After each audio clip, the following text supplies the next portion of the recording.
Okay,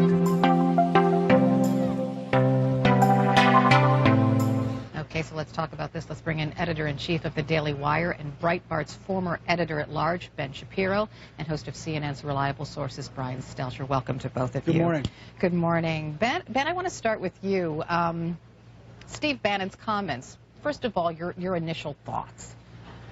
Well, I mean, I think that first of all, I think you actually quote Steve completely. So when you say that he says the media should shut up, what he actually said is the media should shut up and listen more to the American people so that they can get better at their job, was essentially trying to say.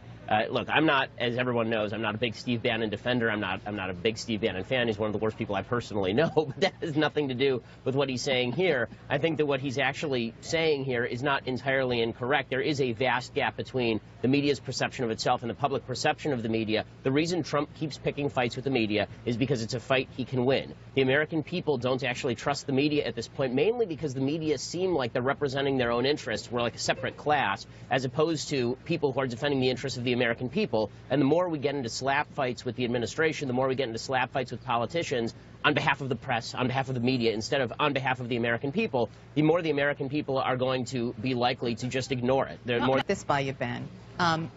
If a media entity is a cheerleader for Donald Trump and never puts his feet to the fire, won't you lose the trust of the American public too if you continue to do that consistently? I certainly would hope so. I certainly would hope so. I mean, I think that here's the thing. Every White House treats opposing media as the opposition. The Trump White House, I think, rightly looks at a lot of the mainstream media and says, you guys were the opposition during the campaign. You're still the opposition now. You don't particularly like me. And so you're going to be much more critical of me than friendly outlets like Fox News, for example. But the job of the media should be to understand that we're always the opposition. If we're the fourth estate and it's our job to check the government and it's our job to check the White House, it shouldn't matter whether you like or dislike the person in the White House particularly. You should be treating the White House as your opposition. The fact that the media did not treat President Obama as much as the opposition as they are President Trump is giving Trump the opening to slap you guys around. And I think that he's largely correct in slapping the media around by saying that there is a bias that exists for Trump that didn't exist for Obama. The best way to respond to that for the media is not to defend ourselves by saying, well, that's an attack on the press, that's an attack on the media. It's to say, okay, look, say what you're going to say. It's either true or it's false. And then treat it as a true-false statement as opposed to a fight between the media and Donald Trump, because he's going to win that fight every time, at least in the minds of the public. The trucker from Michigan does not care if the media gets I understand what you're saying, but here's the difficulty for us, Brian, and I think you'll agree. When there is a blatant untruth told by President Trump, for example, the crowd size at the inauguration, should we not call him out on that and ignore it because it doesn't really matter? Or in calling it out, does it make us seem like we're opposing him in some way, since we're not giving him the benefit of the doubt for something really inconsequential? Right, you're making it sound like a no-win situation, but I think the majority of Americans want us to be showing the evidence, showing the photos in that case, showing the video, and letting the facts stand wherever they may be. This is a president who has a 36% approval rating according to Quinnipiac, 40% according to CNN's poll before the inauguration. This is not a president that the majority of the country wants to only hear positive news. Yes, there are some viewers who only want to hear the positive. That is actually a minority, and I think we need to keep in mind there are many different constituencies, many different audiences that want different kinds of news right now in this very divided America. Okay, interesting topic. Thanks for going.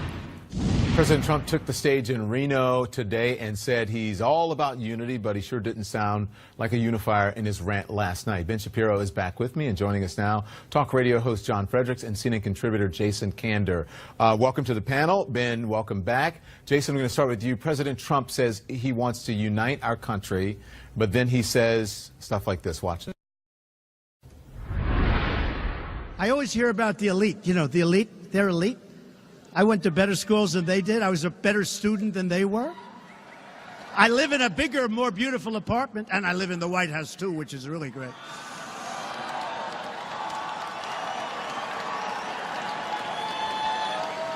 I think, you know what? I think we're the elites. They're not the elites. So the point is, and I didn't want to bore you because you understand where I'm coming from. You people understand.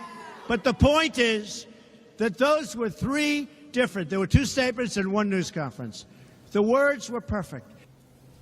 So, Jason, It's a fascinating message. I mean, really think about it. From a New York billionaire who lives in a tower to a base of supporters he calls the forgotten Americans, and it's very powerful, and they love it. How did you respond to that? Well, Donald Trump is a man who was born rich, believing he's a victim. He's a man who looks at what happened in Charlottesville, sees a woman be murdered, and says to himself, I'm the victim here.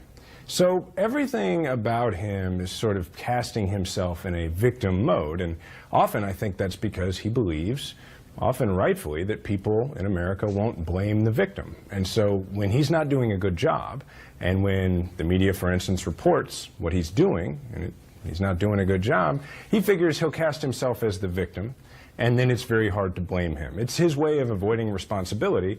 It's sort of like a movie critic who decides to make a movie, and it turns out it's really bad, and that's because you can't make a movie by criticizing people, just like you can't lead a country by complaining all the time. Well, so how do you go, John, from I love the uneducated to we are the elites? You know, and I live in. But by the way, I know some wealthy people. They don't talk about people who are really wealthy. Don't talk about how much money they have, and people who are really smart don't talk about how smart they are. But go on. I guess Jason is now a psychoanalyst, psycho-babble, mumbo-jumbo, something about what Donald Trump thinks in his deep psyche. Look, you guys have no sense of humor. That was funny last night. You take his style and you get all caught up and your panties get in the wad. He's having fun last night talking to his base, the people who helped elect him president, that don't trust the media, they don't trust what you guys say, and they don't trust the elites in Washington. And so what he was saying is, hey, they think they're elite, they want to tell us what to do, they want to run our life, they've sold our jobs out, I'm going to unify the country. At the end of the day, we're the elite because we really understand what's going on. That's what he was saying last night. Well, John, so let me just say babble, this. It's Let me say this. laughable. And this Jason, is why you guys are going to lose again. Jason can defend himself. Don. Listen, don't put. It's not you. Don't put me in the category. I'm not a partisan. The Democrats are going to lose again. Okay, I'm not a Democrat, so don't put me in that category. The Democrats are not you, the And Democrats. number two, listen, maybe you wear panties. I don't. So if your panties get in a wad, then that's your business. But I don't wear Don, panties to get in a wad. We got to have a sense of humor about no, this, man. there's no sense of humor. If you are a person who he is speaking, if you're a member of the media who's in the back of the room and he's calling you a terrible person and saying that you don't care about America and you don't love America and you may be a victim, possibly a victim of violence, that's not funny. If you are a transgender person who has served this country with honor and distinction and he is thinking of kicking you out of the military, there is nothing funny about that. Don, if you these are are a person, policies that hold have nothing on, to do with that. if you Don, are a you're not person, being fair no, here, Don. yes, I You're am not being being fair. fair. I am being fair because he no, is, you're not yes, being fair. yes, These I are am. policies. Let me finish. Let me policies. finish.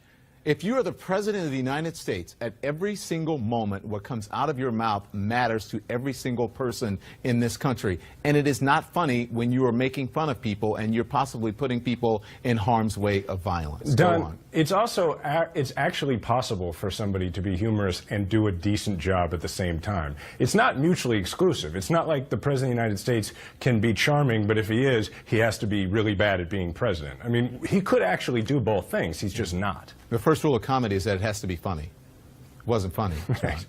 Well, it wasn't funny to you. He had a rally last night. He had a good time. He's talking to his base. You don't like his style. He has two audiences. One audience is the international people, Americans at large in the media. The other audience, he was at a campaign rally last night talking to his base after he had a disastrous day on Monday with his base, where he went back on his word in getting us out of these wars. Neocons took over. Was We're that back funny? in Afghanistan. No, it isn't. But he made a serious speech. But I'm telling you what, Don, his base on Monday was infuriated by that. Then he goes to the rally, throws out the red meat. Yeah. This is politics. I'm telling you, Donald Trump is going to win again because the great unifier is jobs, wages go up, economic prosperity, 3% All right, growth. I want to get Ben. He's going to get elected again. Ben, go ahead, please. Well, I mean, I think that what you saw in his rally last night was that President Trump is great at two things: the art of opposition and trolling. And that's basically what that rally was last night. So he's really good at finding something that all Republicans dislike, which is the media, right? The media, we don't like CNN, we don't like MSNBC. This is just true of conservatives. And so he takes that and he says, okay, unify around this. You can't unify around my policy. You may find me kind of weird. You may not like McConnell. You may not like Ryan. But we all dislike the media, so we can do that together. And then he says some things that are funny. I thought the elites comment was funny. Says some things that are outrageous, like people in the media aren't patriotic, knowing that people in the media are immediately going to turn it up to 12 on the Richter scale. But Ben, don't you think he should be truthful in his that, comments, even if he's funny, and if you give him that, shouldn't he be truthful? And he wasn't. Of course, and I think that this is where the media. Here's my advice to people in the media. My advice is turn down the emotion down to 1 and turn the fact-checking up to 10. Because I think what's happened here is that the amount of fact-checking that's gone on has taken second place to the offense that people in the media are taking at his words. And I think that the problem is the American people have to know that what the media are trying to do is defend them from untruth, not defend themselves from insults. And until the media start making that distinction, a lot of people on Trump's side are going to think that this is just a rock'em sock'em robots between Trump and the media. They may not like either one, but they find it kind of amusing. I'm glad you've come on CNN twice in the last week or so, even though you don't like us.